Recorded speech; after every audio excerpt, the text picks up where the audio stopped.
अस्सलाम वालेकुम एवरीवन। बात करते हैं पार्टीशन ऑफ बंगाल के बारे में जो कि हुई थी 1905 में। इसमें ये हुआ था कि लॉर्ड कर्जोन वाइसरॉय ऑफ इंडिया 1899 में अपॉइंट हुआ था बंगाल की एडमिनिस्ट्रेशन के लिए, उसको हैंडल करने के लिए एडमिनिस्ट्रेशन को। तो जब ये अपना ड्यूटीज़ कर रहा था तो इसे पता चला कि जो बंगाल है वो एक काफ़ी बड़ा प्रोविंस है और उसको एज अ होल प्रोविंस उसको एडमिनिस्ट्रेट करना बहुत मुश्किल है। इसके अलावा जो इस प्रोविंस के मिनिस्टर्स थे उन्होंने, या जो गवर्नर्स थे उन्होंने पहले भी कंप्लेन की थी कि इसकी जो एडमिनिस्ट्रेशन है वो मुश्किल हो रही है, क्योंकि ये एक बड़ा एरिया रखता है और इसकी पॉपुलेशन जो है वो एक बड़ी है। तो लिहाजा इसको तकसीम किया जाए ताकि ये बेहतर तरीके से एडमिनिस्ट्रेट कर सक इसको किया जा सके। इसकी पार्टीशन में कुछ रीज़न सबसे पहले आ जाता है उसमें लार्ज पॉपुलेशन। इसकी जो आबादी है प्रोविंस की बंगाल की, वो सेंसस हुआ था 1901 में, जिसमें पता लगा इसकी 7 करोड़ आबादी है। तो 7 करोड़ आबादी को एक प्रोविंस में एडमिनिस्टर नहीं किया जा सकता, तो इसकी डिवीज़न ज़रूरी है, इसकी पार्टीशन ज़रूरी है। फिर जो बंगाल है वो लार्ज एरिया रखता है, अराउंड 1,89,000 स्क्वायर माइल्स का। इसके बाद जो चिटागोंग सी पोर्ट था ईस्ट में, जो कि अब बांग्लादेश का सी पोर्ट है, तो इसकी मुकम्मल तौर पे डिस्ट्रक्शन हो रही थी, क्योंकि कलकत्ता पोर्ट भी मौजूद था कलकत्ता में, जो कि वेस्ट में आता है।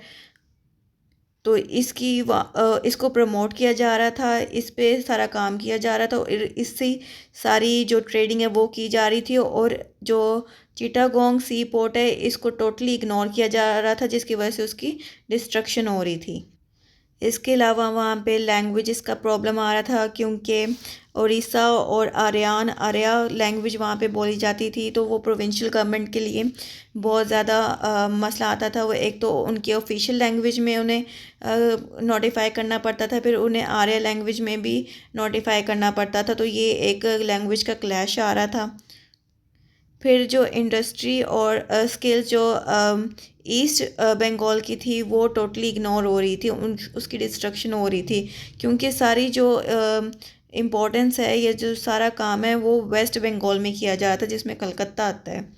इसके बाद जी वेस्ट ईस्ट जो बंगाल है वो इकोनॉमिक बैकवर्डनेस का भी शिकार हो रहा था, क्योंकि वही रीज़न कि उस पर तवज्जो नहीं दी जा रही थी, सारी तवज्जो वेस्ट बंगाल में दी जा रही थी।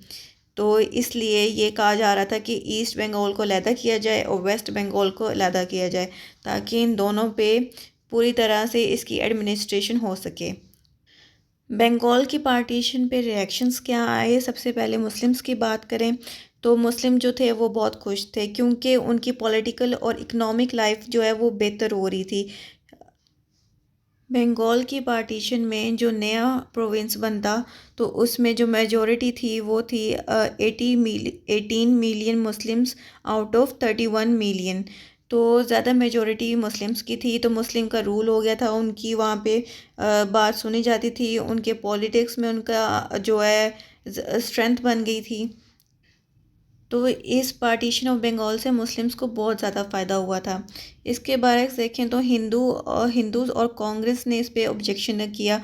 दोनों ही इसकी पार्टीशन से खुश नहीं थे, क्योंकि वो उन्हें भी पता था कि इसकी पार्टीशन से जो न्यू प्रोविंस पे उस पे जो रूल हो जाएगा, जो या उस पे जो डोमिनेशन आ जाएगी वो मुस्लिम्स की आ जाएगी, तो ये इसलिए खुश नहीं थे। फिर वहाँ के जो वकील थे उन्हें ये डर था कि उनकी जो हिंदू वकील थे उनकी जो प्रैक्टिस है वो इफ़ेक्ट होगी, क्योंकि न्यू प्रोविंस बनने से जो हाई कोर्ट है वो और जो अदर जुडिशल बॉडीज़ हैं वो ट्रांसफ़र हो जाएंगी डेका में।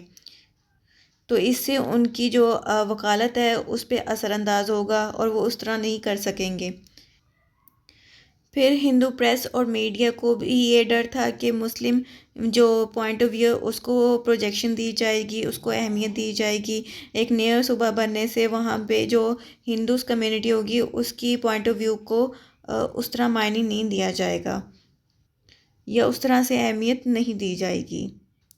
वहाँ के जो हिंदू लॉर्ड्स, कैपिटलिस्ट और जो ट्रेडर्स थे, उनको भी ऑब्जेक्शन था कि वो इस पार्टीशन से जो उनका रूल है, जो उनकी एक कैपिटलिस्ट स्टेट है, वो उस तरह से नहीं रह सकेगी, वो मुस्लिम्स को रूल नहीं कर सकेंगे।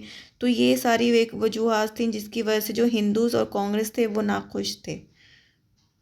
फिर इसका नतीजा ये हुआ कि हिंदूज़ ने स्वदेशी मूवमेंट एक शुरू कर दी, जिसमें उन्होंने फ़ॉरेन गुड्स का बॉयकॉट कर दिया।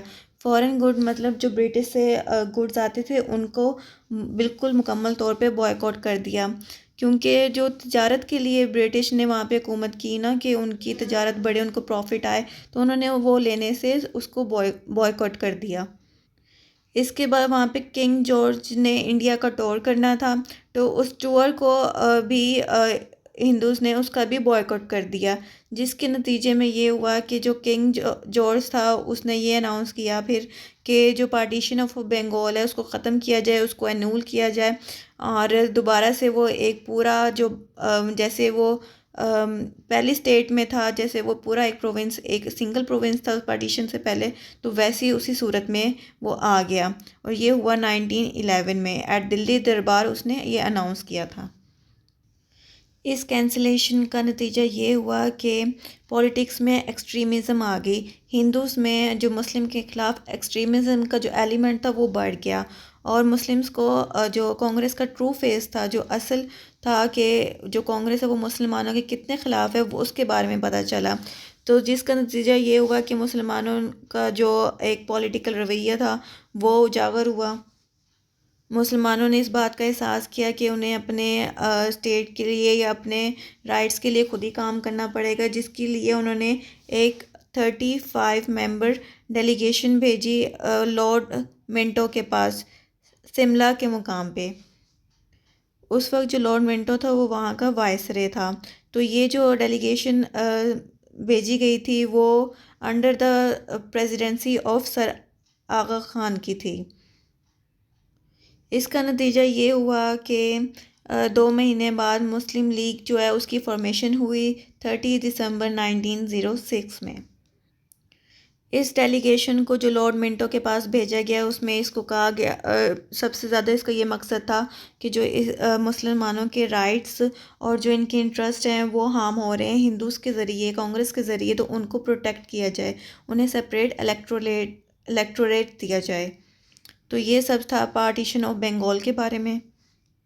यहीं पे अपनी वीडियो को एंड करते हैं। चैनल को सब्सक्राइब ज़रूर कीजिएगा, दुआओं में याद रखिएगा। अल्लाह हाफ़िज़।